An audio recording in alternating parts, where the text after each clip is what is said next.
So the conversation that we're gonna have today is one that has been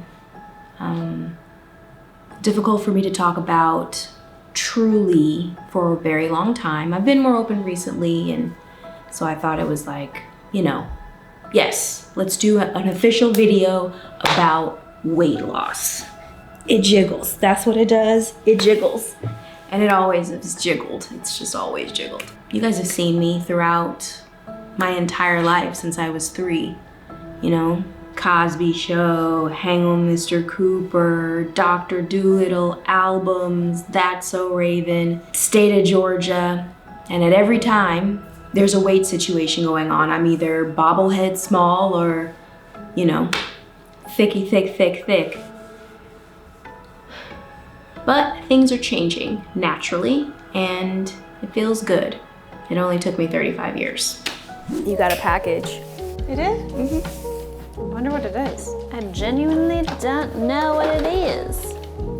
She's making the tomato sauce. Maybe we can do this. I'll do it. This is my favorite tomato sauce. I'm so happy you're making this. Yeah, I figured I would start early and we could have something nice for Din Din. Okay, I remember back in the day, like, knowing the tomato sauce was coming, there was gonna be pasta, bow tie, or spaghetti with ranch dressing and salad, or penne. Fantastic, and it's totally changed. It has totally changed for you.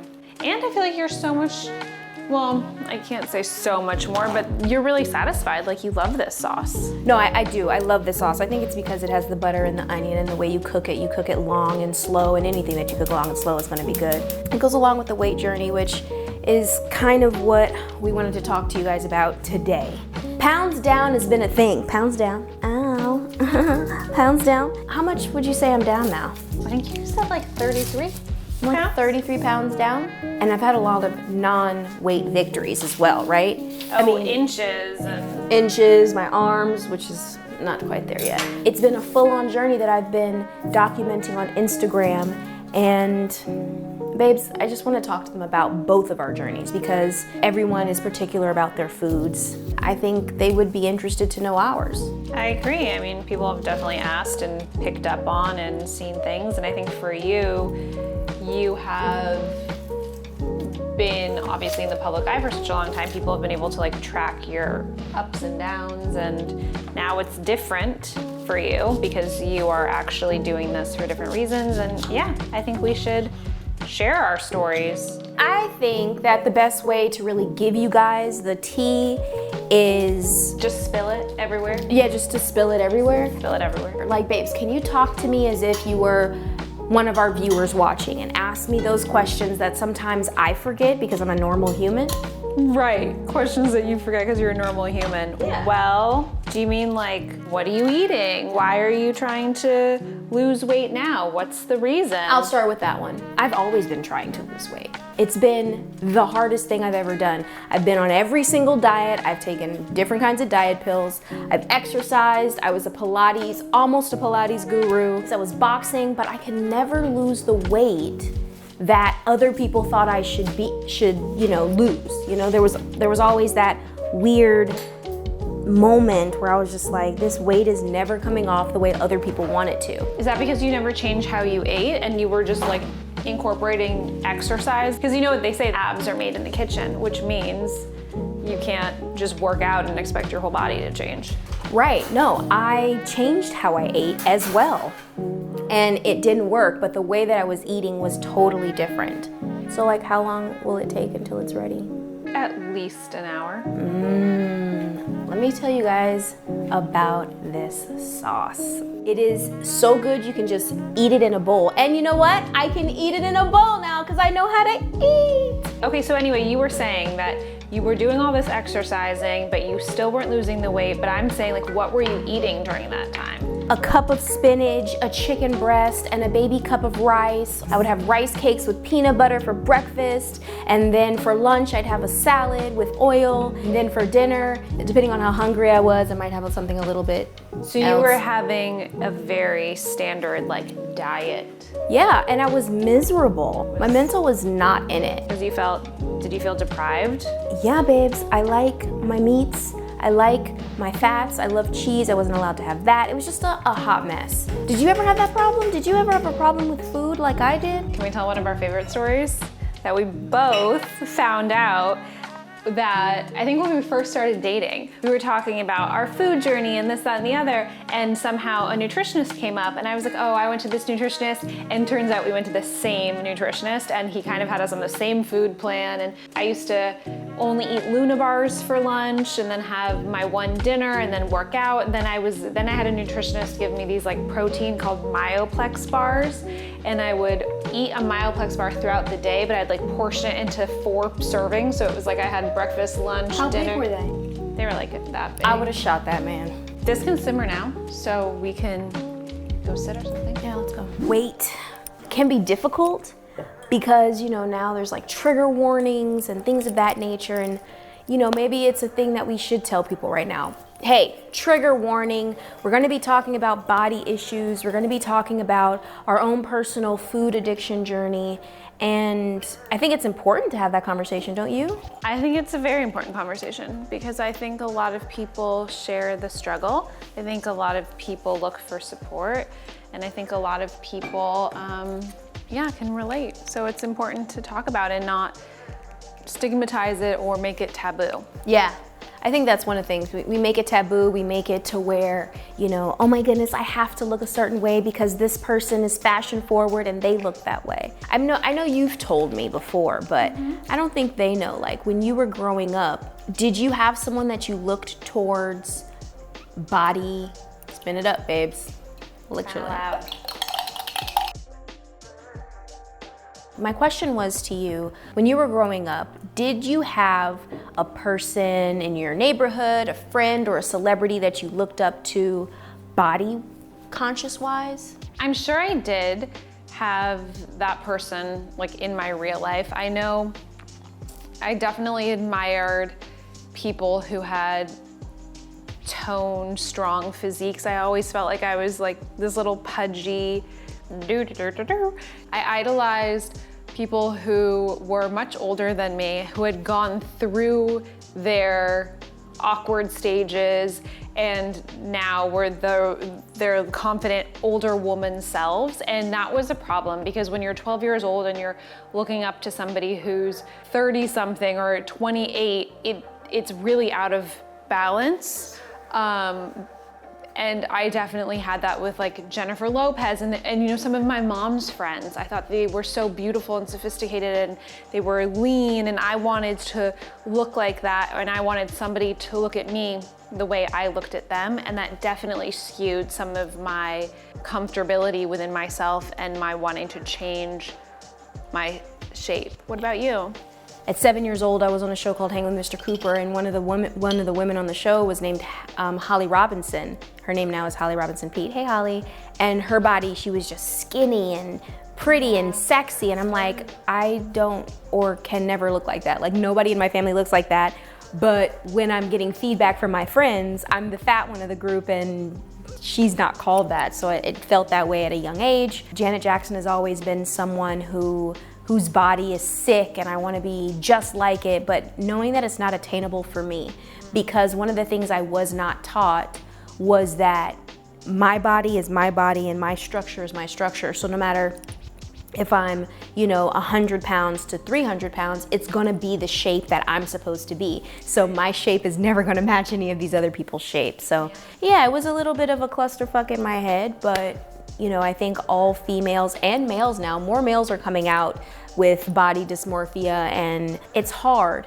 And it's also hard growing up in the South because food is something it brings families together. You get your grandma to cook and it's always, oh baby, I'm making dressing, but you can't have too much because it'll make you fat. Well, why are you cooking it for me? I can relate to that. I think, you had South upbringing and then you had New York and you had LA. I obviously was born and raised in LA. There was a lot of comparison, a lot of kind of, ooh, who are you? What are you wearing? Especially within the entertainment industry. It definitely infiltrated my parents and their outward energies, which then impacted my sister and I. And then I think, I'm predisposed to an OCD/perfectionist brain, so I was very harsh on myself, even if those around me didn't intend to be harsh or want, and things, if I was ever criticized, it was like it just stuck in my brain. I didn't have any kind of snapback rebound where I was like, okay, thank you, but no thank you, I know I'm awesome. I never really learned that. And as I've gotten older, that's a muscle I've had to start trying to wake up, but it's really hard when you're so preconditioned.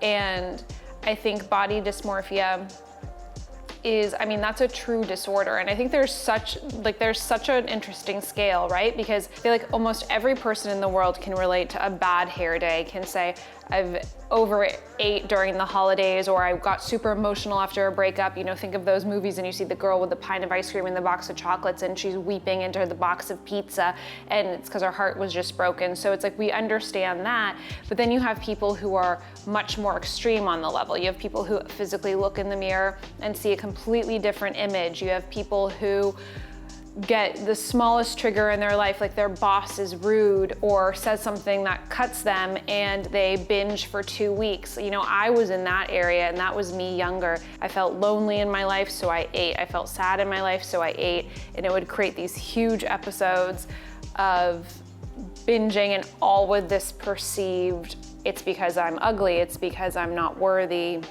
dialogue, and that was a super destructive thing for me. What exactly happened to you during those binges and how you got over that moment? Let me tell you.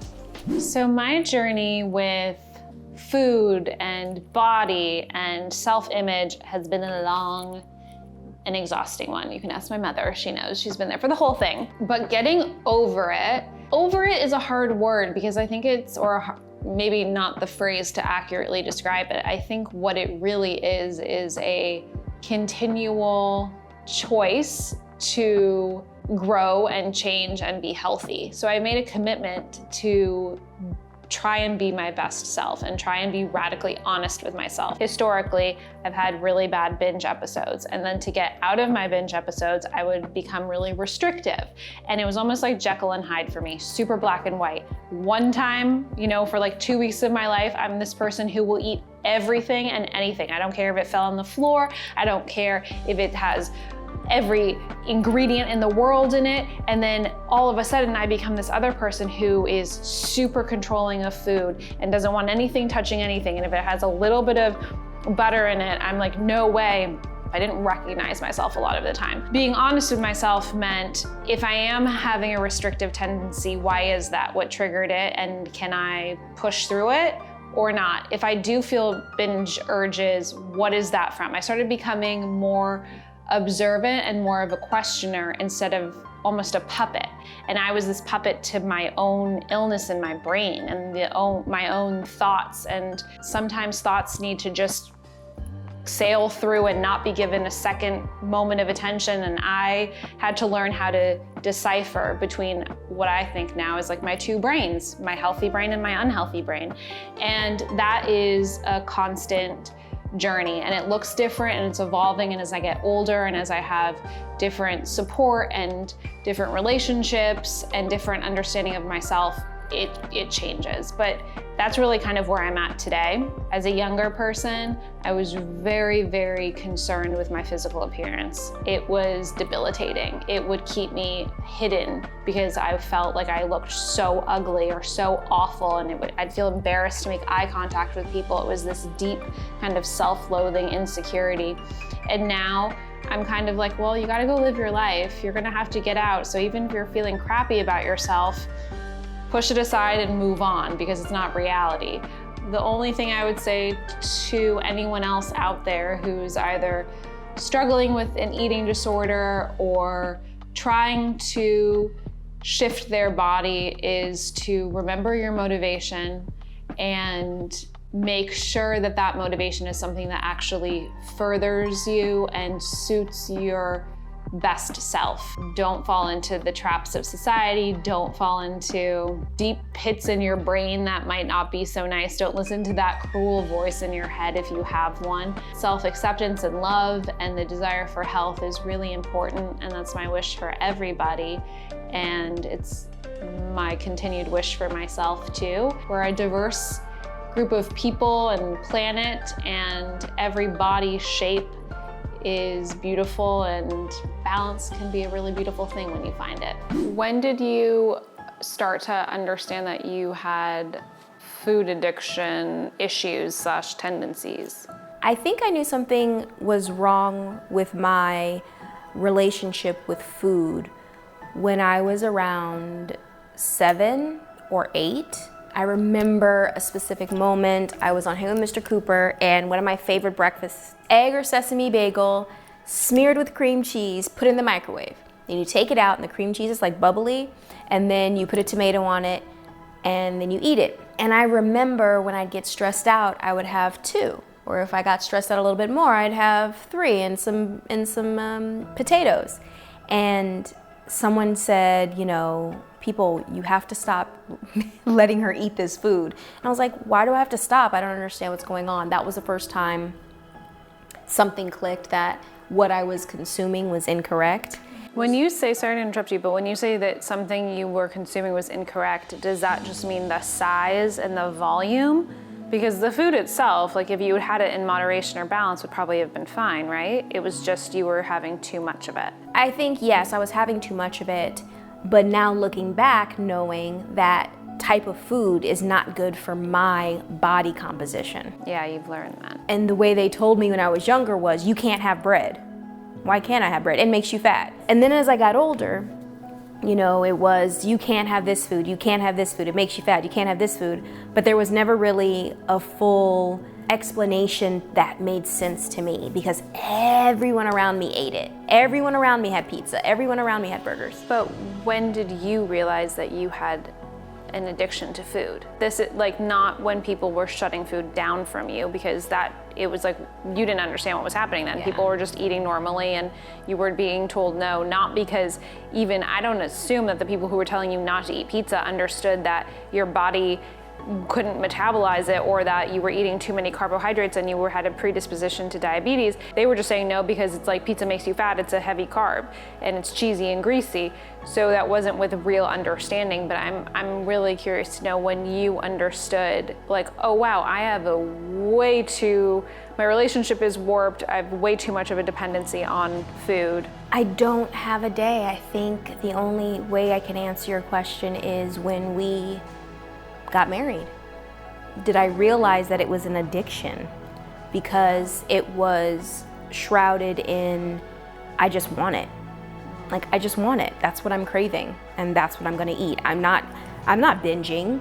I'm eating a normal sized meal 3 times a day, and it's just not the best choices. Yeah, I've had those moments where I'd break up and I'd have a whole shit ton of ice cream, but I never thought it was an addiction until I started doing research and Pounds Down and going through emotional moments and not being able to stop myself. At a very young age, I remember weighing myself and I was 150 pounds and my friend was 120.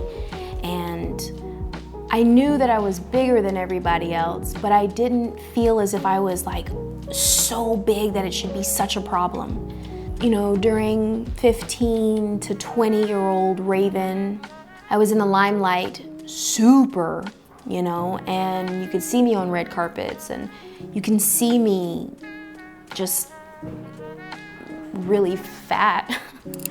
And during that time, there were a lot of blogs that just didn't care about my mental well-being and said whatever they wanted to in order to get a click. But in actuality, it was bullying. I was bullied for a while about my weight, out in the public and within my group of friends and people. And my mentality turned out to be a little bit different, right? Mine went, I don't care what you think about me, I'm beautiful the way that I am, and I'm still gonna have this In-N-Out sandwich, 2 of them with animal style fries and an extra fry, thank you very much. I wasn't the one to restrict myself when I got super emotional. I remember I wore this green dress on a carpet and, you know, sentences like the jolly green giant and just sloppy and just really bad adjectives that were not helpful. And I remember why I got that big. My boyfriend at the time broke up with me and I was having fried green tea ice cream with extra chocolate like every single night. And I didn't really care about my outward appearance for Hollywood's sake. I was soothing my emotional state. Weight has been a journey for me through my entire life.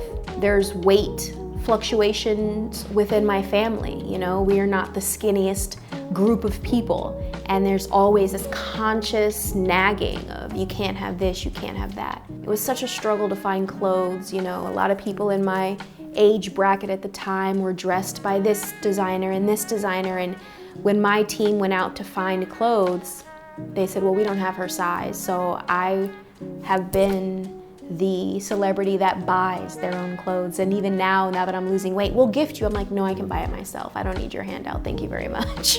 But I mean, if you want to send me some shit, you can send me some shit. But when I was younger, it was more of like a bully mentality, and I wasn't happy in my skin. And sadly, that's kind of rolled over to my adulthood. I have like this chip on my shoulder even now, and I have to like balance it. There's a wonderful trend that's going on now about body positivity, and every morning I wake up and I go, why wasn't this trend happening when I was younger? When I was feeling like the only person in Hollywood really pushing body positivity.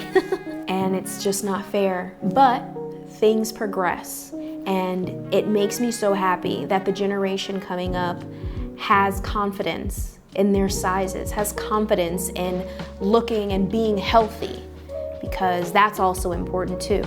It's been a journey, and I finally have grasped the understanding that my body is not able to metabolize certain foods.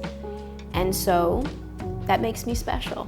I will forever have this lifestyle, and I want to thank everybody in the community that understands the journey and understands the struggle, but understands the joys that come from it. Again, pounds down, pounds down. There's no particular weight that I'm looking for or to attain. I mean, there is a number, but that's just a girl thing. It's all about healthy living.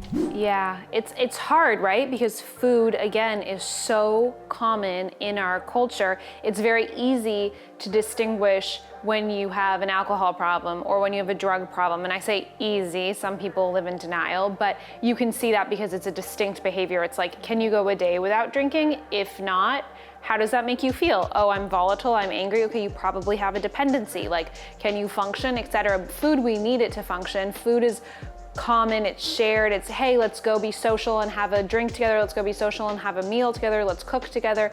So it's so hard. And I think, you know, figuring out that the difference between enjoyment of food, food dependency, food addiction, for me, it was the thoughts. I started to realize that my obsession with food, what am I eating next? If I wasn't gonna get that, I would be upset. I'd have some kind of like visceral reaction to it. And then in a binge, for me, it became a rumination. I have to get it, I have to get it. I'd be at work, I'd be with friends. I couldn't sit and focus. And it became almost equal to the mentality of a drug addict. And I was like, okay, got a problem, Miranda. You can't feel that way about peanut butter, you're gonna have a problem. You have a problem. Food addiction, it's difficult, you know, and I got over mine by learning about low carb and keto. How did you get over yours? I had to stop binging. I had to get out of my head and stop being so emotionally driven / reactive with food. But I have a question. How did you know when things got real? I think you remember that day, Miranda, because I know I remember it. Listen, what happened was I had to go through my entire kitchen and purge everything. So the day I purged, there's not one ultra carb thing in this refrigerator. It's eggs and cheese and vegetables and meat and butter. Like, one of my favorite things right now too is this. Oh my goodness, I get a burrito now. It is fantastic. I had to really clean out the refrigerator. All no sugar to sugar-free stuff. I had to clean out my pantry, for goodness sakes. Normally in the pantry, you know, you have your cereals and your breads and your things of that nature. It's all sugar replacement, all our vitamins, spices. I mean, the pantry is not normal, like these are my snacks now. And that day that I cleaned out my refrigerator was the day I knew things changed. You remember that when I cleaned out the entire refrigerator? It was a mess. It is an emotional wreck for me. But we're here now. I'm eating differently. There's no carbs there. If there are, it's super minimal. She cooks and it's fantastic. And I've also implemented fasting. Yeah. Fasting has been a big part of my life. And it's funny because I would love for you to tell the story when I was like, babes, what do you think of fasting? She was not on board at the start. Well, initially, this is true. I wasn't educated. And I think that a lot of people who aren't fully educated in fasting would maybe have a similar reaction to me. I have been around people who have really been ill with eating disorder, and in that environment, fasting or abstinence of food is not considered safe or healthy. But you're very different, and you can fast for 5 days and then fully enjoy your buttery, cheesy, oozy, fatty meal and have nothing but pleasure. I had to learn how unbelievably safe and healthy it can be if it's done in the right way and it's done with a healthy mentality. When do you think I got obsessed, and who do you think inspired me? So I think that I noticed Raven's obsession really spiking in the fasting world when she discovered Dr. Jason Fung. I mean, this man's voice was in our house at all times. I'm falling asleep and I hear fasting. What the na. I'm like, there's Jason Fung. I wake up and I hear intermittent fasting. I'm like, there's Dr. Jason Fung again. Sorry, babe. It's okay. But I loved it because we were learning, and she started reading all of his books, the obesity code, the diabetes code. There was another one with cancer in the title. It's called the Cancer Code. There you go. I should have been able to guess that. The Cancer Code. And, she's reading and educating herself and sharing this information with other people, our family members, and I loved it. I loved seeing Raven so passionate, and I loved seeing her changing her lifestyle and for the better.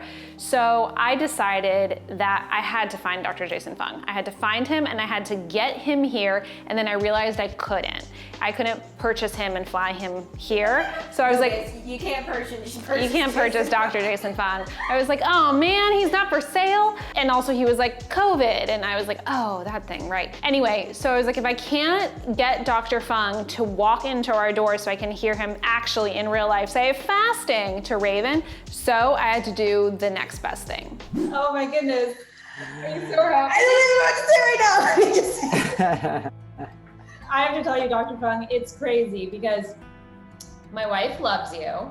Thank you so much for agreeing. Thanks. I feel like you are part of our household because at 4 a.m. she's listening to you. She watches every YouTube video you do, has read all of your books.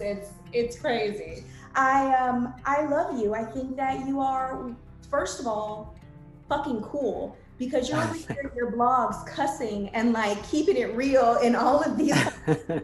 Number one, that's awesome. Number two, I've been fat my whole life and I didn't know why, and I didn't understand, and my grandmother died from diabetes, and my mom has been scaring me for my entire life, and never has anyone said anything that made sense to me ever in my life about weight. And I'm like super verklempt right now. Okay, we're not gonna do that.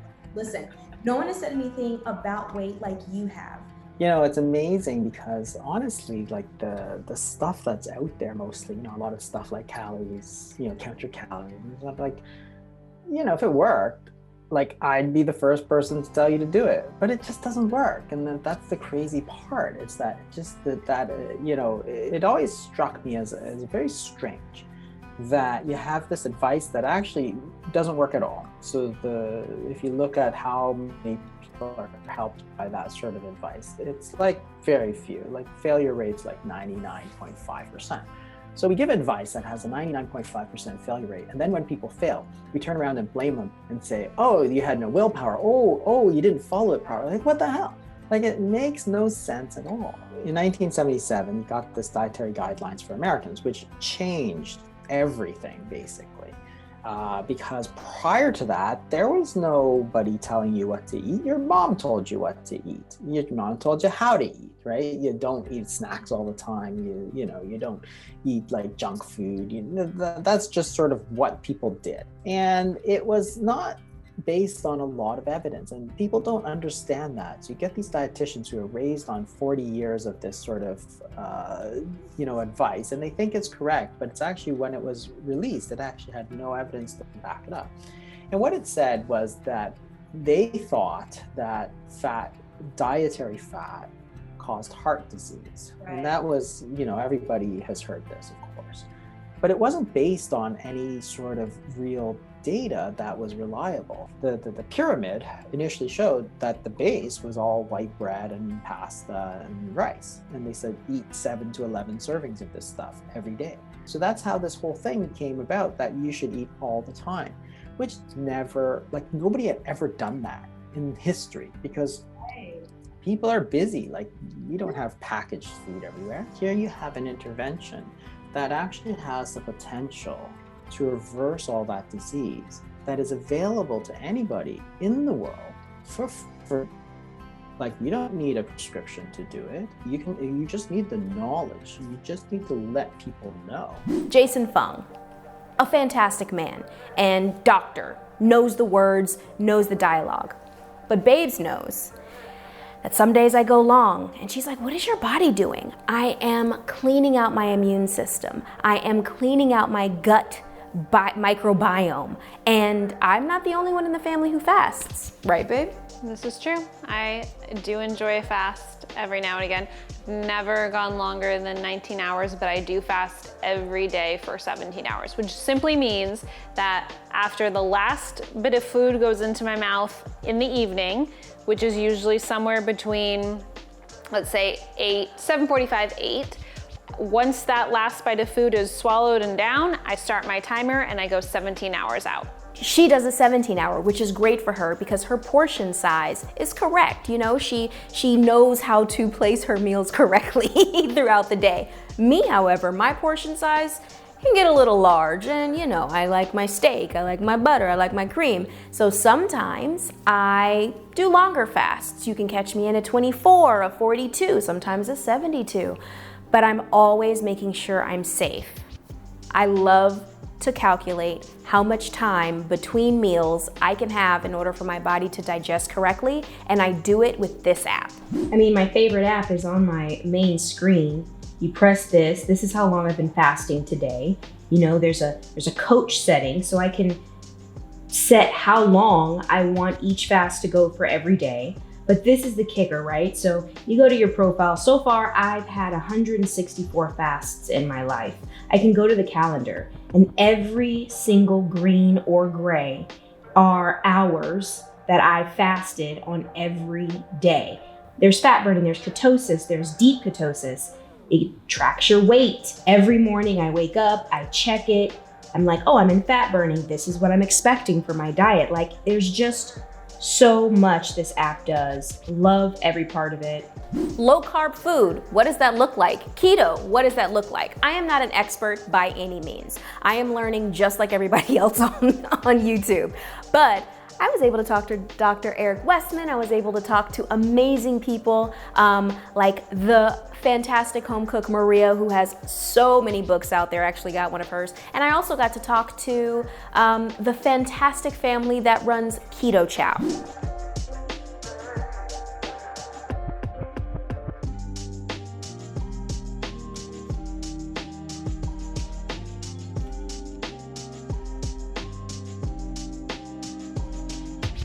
Keto Chow is one of my favorite meal substitutions in the keto world. It is so good, so many different flavors. You guys have seen it on Instagram. I have amazing cookbooks by this woman. And it's just a way of living. It's an understanding that food has a molecular structure that integrates within your body, and your body has to break down certain things. It's like so scientifical, I can't even start. Go look it up on the tube. It's really there. What have we learned? We've learned that your body's metabolism is its own. You can't look like everybody. It's physically impossible. You can't beat yourself up for it. And I'm still learning that, but I know that's the mantra, right? Fasting is a personal choice. Keto is a personal choice. And I'm happy I chose it. 'Cause y'all I know.